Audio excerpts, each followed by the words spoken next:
Olá, tudo bem? Graça e paz. O irmão postou no comentário sobre o livro de Apocalipse ter sido escrito no ano 90. Mas eu vou ler algumas referências que provam que este livro foi escrito para o juízo do ano 70, para o dia do Senhor. Claro, a teologia, a religião, os estudos teológicos, o interesse dele é aprisionar as pessoas.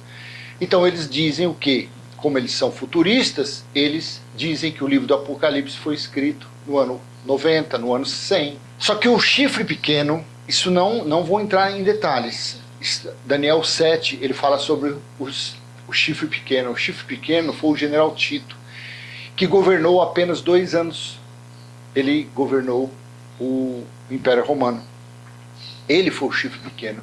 Ele foi o homem da iniquidade. Ele foi o filho da perdição. Mas vamos então ao tema. O livro do Apocalipse foi escrito para o dia do Senhor, que ocorreu no ano 70. Esse dia do Senhor, na verdade, ele durou 1260 dias, a metade de uma semana, a metade de um tempo, ou 42 meses, que dá 3 anos e meio. Então ele durou da metade do ano 66 ao ano 70. Jesus disse que não passaria daquela geração.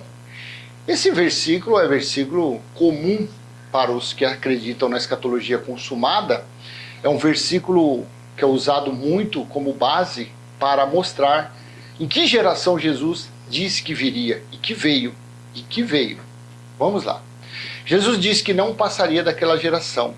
Mateus, livro histórico, capítulo 24, versículo 34 e 35. 2 versículos apenas. Em verdade lhes digo que não passará esta geração sem que tudo isto aconteça. Passará o céu e a terra, porém as minhas palavras não passarão. Que geração que Jesus disse que viria? Que geração disse que aconteceria todas as catástrofes, as abominações? Não seria naquela geração? Assim disse ele. O sistema religioso, a religião, os teólogos chamam Jesus de Nazaré de mentiroso, de falso profeta, quando diz que ele ainda vai voltar. Mas ele diz que não passaria daquela geração. Mas afinal, quanto tempo é uma geração? São 70 anos. De onde Jesus tirou isto? Também está em Daniel, profeta Daniel, capítulo 9, versículo 1 e 2.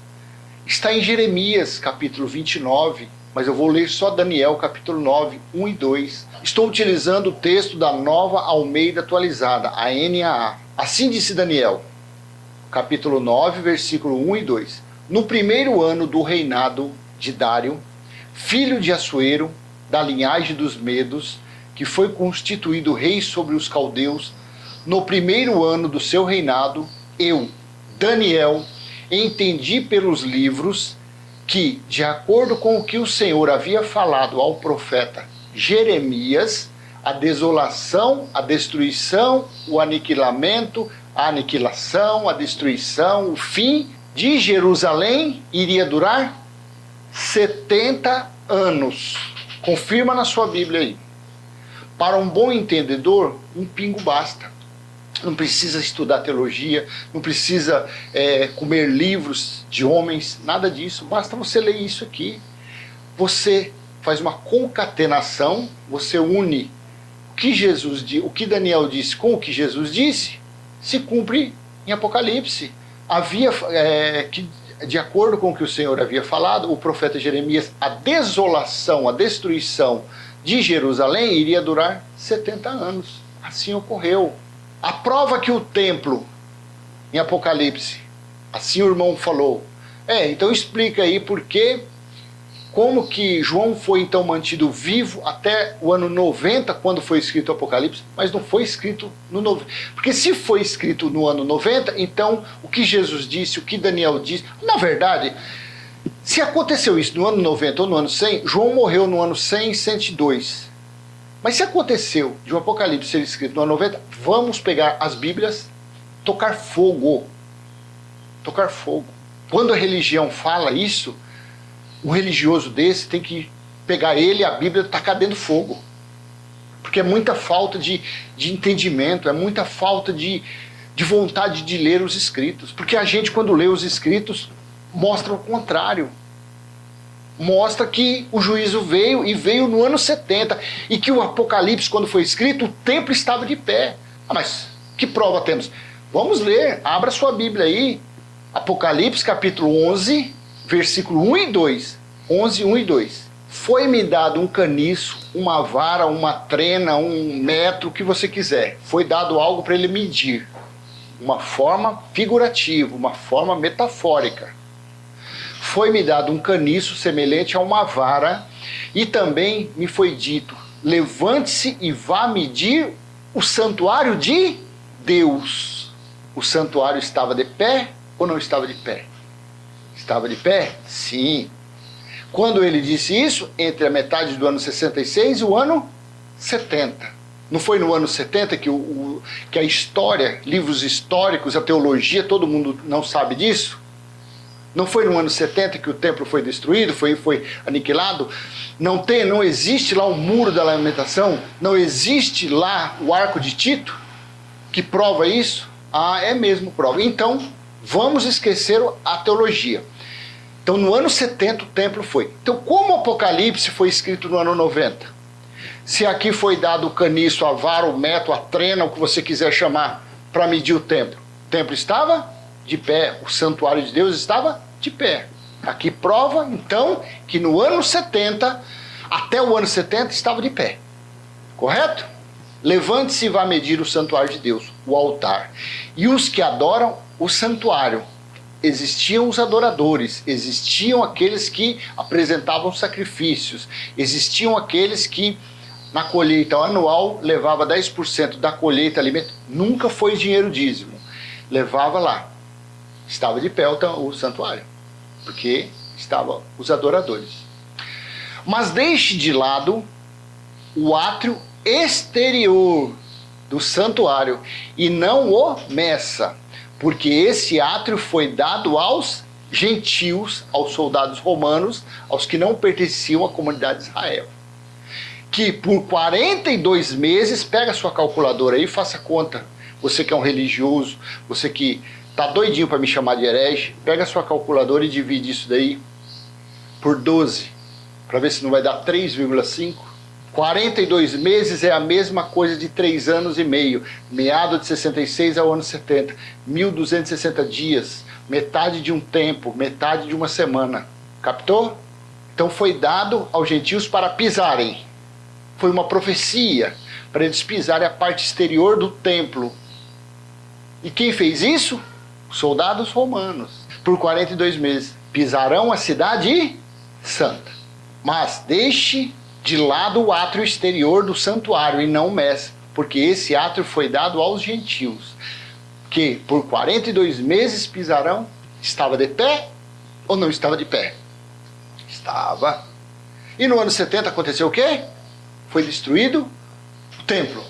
De que forma foi destruído? Um soldado pegou sem querer, porque Tito não queria, general Tito não, segundo o que relata Flávio José, o general Tito não queria a destruição do templo, mas um soldado pegou lá um arco, uma flecha, e na ponta dessa flecha havia uma bola de fogo, sei lá, alguma coisa de fogo, e ele jogou sem intenção em sentido o templo.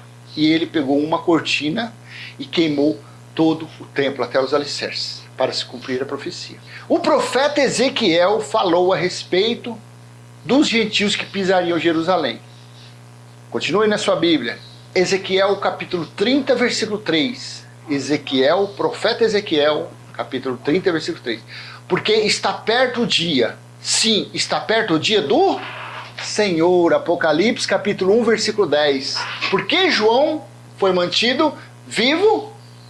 Porque no dia do Senhor, leia na sua Bíblia, Apocalipse capítulo 1, versículo 10. Porque o dia do Senhor chegou. E João estava ali para escrever as 7 igrejas da Ásia, não para o Brasil, para a Argentina e Estados Unidos, não. Ele foi mantido vivo para escrever as coisas a respeito do dia do Senhor. E o dia do Senhor foi juízo contra quem? Contra os israelitas. Porque está perto o dia, sim, está perto o dia do Senhor. Será um dia de nuvens o tempo dos gentios. Assim está. Veja, confira na sua Bíblia. Então, da mesma forma que está lá em Apocalipse, está em Ezequiel 33. Porque está perto o dia, sim, está perto o dia do Senhor. Será um dia de nuvens. O tempo dos gentios. Foi o tempo dos gentios. Foi Deus não precisa de seres que a religião chama de Satanás, diabo, pombagira, tranca-rua. Não. Deus, toda a história, sempre ele usou um adversário para se vingar, para cumprir a ira dele contra uma pessoa, contra uma cidade, contra uma nação. Sempre foi assim. Ele usa o policial para reprimir o bandido que está roubando, que está furtando, aprontando. Ele usa isso. Os policiais são ruins? Não. São demônios? Não. Mas são um instrumento na mão de Deus, uma forma metafórica. Não vai também acreditar que Deus põe a mão lá e pega o policial. Não. Ele usa um policial como instrumento para juízo, para a correção daquele que está andando fora da linha. Ele usou os soldados romanos para derrubar o cálice da ira sobre Jerusalém. Porque Jesus disse que aquele povo, aquela nação, aquela geração iriam pagar por tudo que fizeram, desde a morte de Abel até a morte de Zacarias.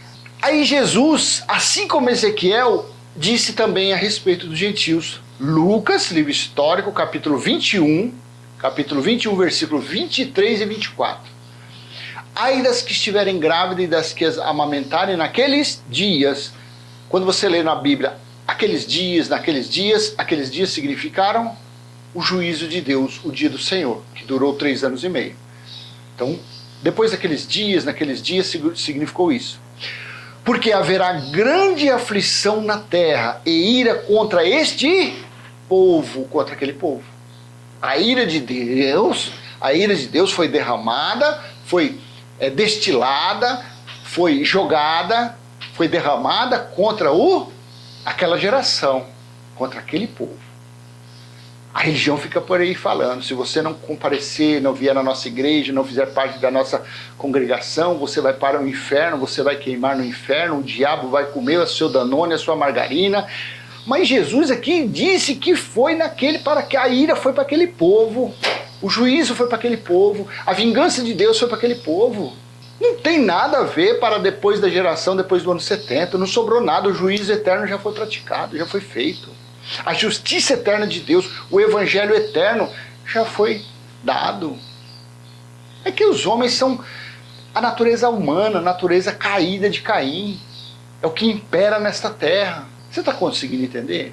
Jesus disse, 21, 23, 24. Lucas 21, 23, 24. Ai das que estiverem grávidas e das que amamentarem naqueles dias, porque haverá grande aflição na terra e ira contra este povo, contra aquele povo. Cairão a fio da espada e serão levados cativos para todas as nações. E até que os tempos dos gentios se completem, Jerusalém será pisada por eles. Você entendeu? Que tudo aconteceu naquele aion, naquela era, naquela geração, naqueles dias, da metade do ano 66 ao ano 70? Meu irmão, você que fez o questionamento, parabéns. Só que eu espero que você acredite no que está escrito. Não acredite no que eu falo.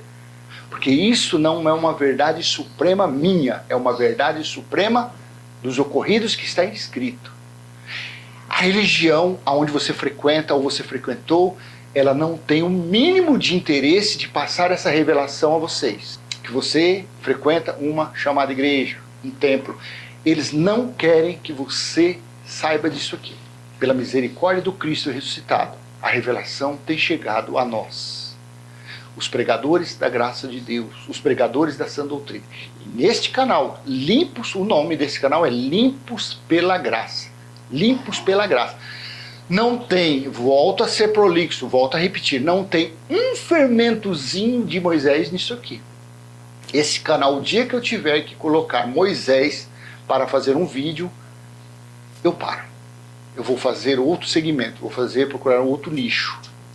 Nicho. Não é lixo, nicho, outra oportunidade, algo diferente. Se eu tiver que falar que dízimo é uma coisa abençoada, se eu tiver que falar que uma pessoa precisa tomar banho em uma piscina, se eu tiver que falar que Apocalipse foi escrito no ano 90, no ano 100, se eu tiver que falar que se misturar Lé com Cré, Velho Testamento com Novo Testamento não dá em nada, tudo é palavra de Deus, eu tenho que tocar fogo, acabar com esse canal meu no YouTube. Limpos pela graça é o nome deste canal. Não haverá nunca, enquanto eu estiver com a minha memória boa, nenhum fermento, mas só um pãozinho, um suquinho, não. Mas só um banho na piscina, não. Nada de Moisés. O que eu procuro passar aqui é o que eu leio. É o que eu acredito que o Espírito da Graça tem revelado na minha mente. Não falo pela boca de Deus, não, porque seria muita prepotência, muita arrogância da minha parte. Não falo.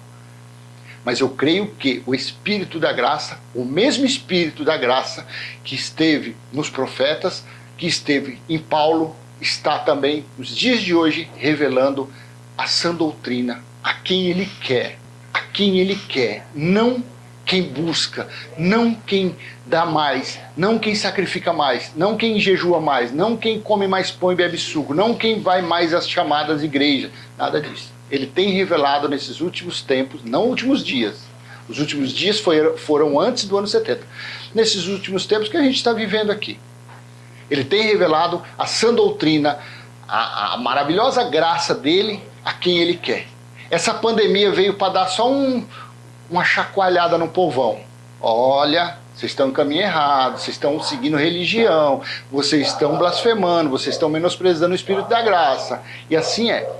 Então, meu amado e minha amada irmã, eu vou encerrar esse vídeo crendo que o que eu passei, o que eu falei a respeito nessa lente aqui, foi a mais pura revelação da graça de Deus. Isso é o que eu creio. E que nós já estamos reinando em vida. Aqueles que creem no Cristo ressuscitado. Aqueles que fazem o que significa eclésia. Aqueles que são tirados para fora. Aqueles que são tirados desses templos, dessas sinagogas, que eles chamam de igreja, mas são sinagogas. Porque eles pregam Moisés, eles pregam o legalismo. Eles obrigam as pessoas a viverem como judeus. Amém? Então eu deixo com você, joinha para fortalecer o canal. Se foi útil para você, se você quer que essa mensagem chegue a um parente, um amigo, alguém, compartilhe ela. Se você entrou agora, você é novo no canal, se inscreva nele. Vai lá, tem um botãozinho ali a inscrever, ative aquele sininho do lado para você receber toda a novos vídeos que eu fizer aqui, você venha receber em primeira mão. Amém? E vamos fazer a oração que somente o povo da graça consegue fazer. Somente aqueles que acreditam na escatologia conseguem. Pai nosso que está em nós, santificado já foi o nosso espírito, está em nós o teu reino, já foi feita a tua vontade, assim na terra como no céu. Essa oração só é feita por quem acredita que Jesus já voltou como juiz e julgou os israelitas no ano 70 DC, e que nós já estamos no Espírito reinando em perfeita vitória no Cristo ressuscitado. Amém? Que a graça, a paz, o amor, a providência de Deus, as provisões de Deus estejam na sua vida, na sua família, na sua casa. E tudo que você fizer, que suas mãos venham ser uma bênção do Pai. Amém? Graça e paz, até a próxima, se Deus assim permitir. Tchau, tchau.